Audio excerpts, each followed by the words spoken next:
DylanThomas once penned, "Do not go gentle into that good night, old age should burn and rave at close of day. Rage, rage against the dying of the light." This resounding verse opens the gateway to a poetic realm where defiance and acceptance coalesce, painting a vivid portrait of the human spirit's ceaseless struggle against the inevitable. In the heart of this realm resides DylanThomas, a Welsh poet whose words have traversed the boundaries of time, continuing to resonate with readers worldwide. Today we embark on a journey through his profound piece, "Do Not Go Gentle Into That Good Night."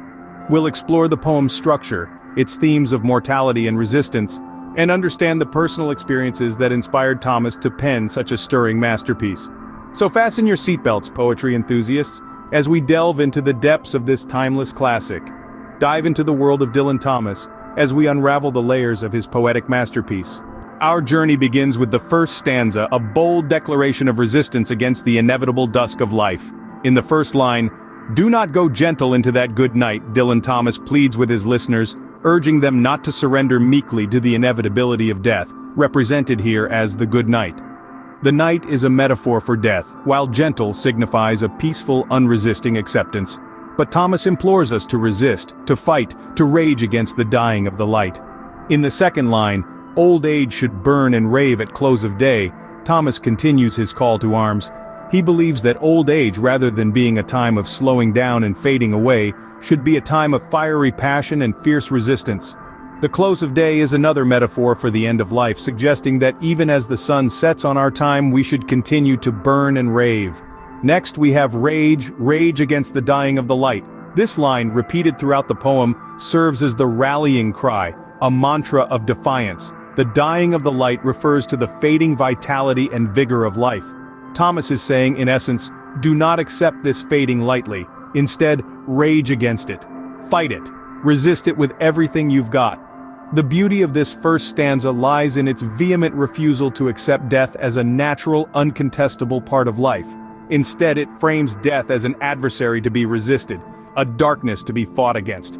It's a call to arms, a plea for defiance, a rallying cry for anyone facing the good night, to not go gentle, but to rage, to burn, to resist.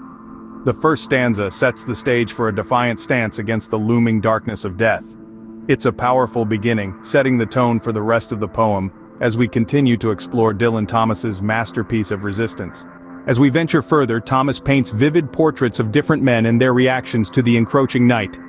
Delving into the middle stanzas of "Do Not Go Gentle Into That Good Night," we find four types of men, each grappling with the inevitability of death. The first group, wise men, understand that death is a natural part of life, yet they resist it, knowing their words had forked no lightning, their wisdom having no power to halt death's approach. Next, we encounter good men. These are individuals who lived their lives virtuously and fruitfully, yet they too are not ready to meet the end. They lament over deeds that could have been done differently, over potential that remained unrealized. It's a poignant commentary on regret and the human tendency to dwell on what could have been. The wild men, the third group, live their lives with reckless abandon, catching and singing the sun in flight. Yet as they approach death, they realize that they've spent their days frivolously, and now they're running out of light. It's a stark reminder of the transience of life and the futility of chasing fleeting moments of joy without considering the consequences. Finally, we meet the grave men, who, despite their closeness to death, do not let it dim their spirit. Their eyes blaze with the ferocity of life, a testament to their determination to fight against the dying of the light. They embody the poem's central theme of resistance against mortality, of not going gentle into that good night. These middle stanzas of the poem are rich in metaphor and imagery, painting a vivid picture of life's final moments. Each group of men represents a different approach to life and death. Wise men who spent their lives in the pursuit of knowledge, good men who lived virtuously, wild men who chased after fleeting moments of joy, and grave men who stared death in the face with undiminished spirit. In each stanza, Thomas uses the refrain, "Do not go gentle into that good night," and "Rage, rage against the dying of the light," underscoring the urgency of his plea. It's a call to arms, a call to resist the end with every fiber of our being, to rage against the dying of the light. Through these stanzas, Thomas explores varied responses to life's end, each adding a new dimension to our understanding of the poem. Each character's approach to death reflects different aspects of human nature. our fears, our regrets, our desires, and our indomitable spirit. It's a reflection of our collective struggle against the inevitability of death, a struggle that, according to Thomas, should be met with resistance, with rage, and with a fierce determination to live until the very end. Through these stanzas, Thomas explores varied responses to life's end, each adding a new dimension to our understanding of the poem. In the concluding lines, Thomas makes a personal and passionate plea, adding a heartfelt layer to the poem. As we delve into the final stanza, we see a shift from the general to the specific, the universal to the personal. The poet's voice becomes more intimate, his words more poignant. Here, Thomas addresses his father directly, urging him to "Curse, bless me now with your fierce tears, I pray." This line is a desperate call for emotion, for vitality, for life, even in the face of impending death. Thomas pleads with his father not to surrender to the close of day, but to fight against the dying light. It's a plea that resonates deeply with anyone who has ever watched a loved one struggle at the end of life. This stanza gives us a glimpse of the poet's relationship with his father, David John Thomas, who was a schoolmaster. He was a robust man, full of life, and his impending death deeply affected Thomas. The poet's plea for his father to rage against the dying of the light is a testament to the strength and vitality he once embodied. The personal connection here adds a layer of depth to the poem's overall theme. It's no longer just a philosophical musing on mortality, but a deeply felt personal lament. This stanza is a plea for all of us to live our lives to the fullest, to fight against the inevitable, to not go gentle into that good night. Thomas's words echo the human nature to resist, to fight, and to live. His personal plea to his father, and by extension to all of us, is to burn and rave at close of day.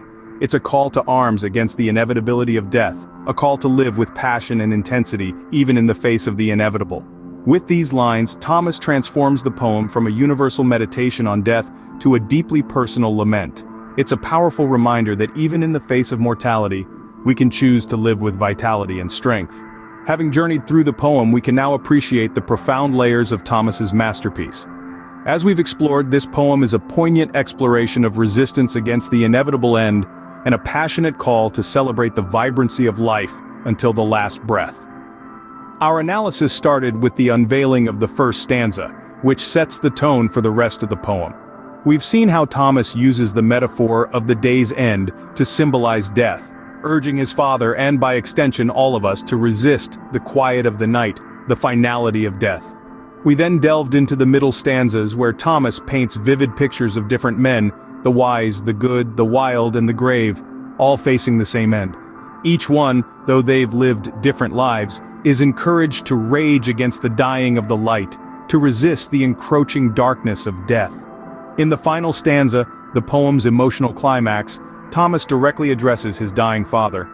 The plea for his father to curse, bless him with his fierce tears is a poignant testament to the human spirit's capacity for resistance, even in the face of the inevitable.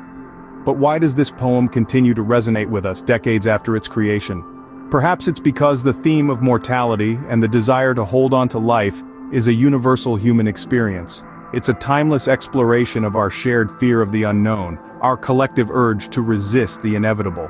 Moreover, the poem's enduring relevance in literature is evident in its innovative use of the Villanelle form, its rich imagery, and its powerful metaphors, all of which contribute to its emotional depth. It's a piece that serves as a reminder of the power of poetry to illuminate the human condition, to express our deepest fears and hopes. DylanThomas's "Do Not Go Gentle Into That Good Night" remains a powerful testament to the human spirit's resistance against the inevitable, a call to celebrate life until the very end.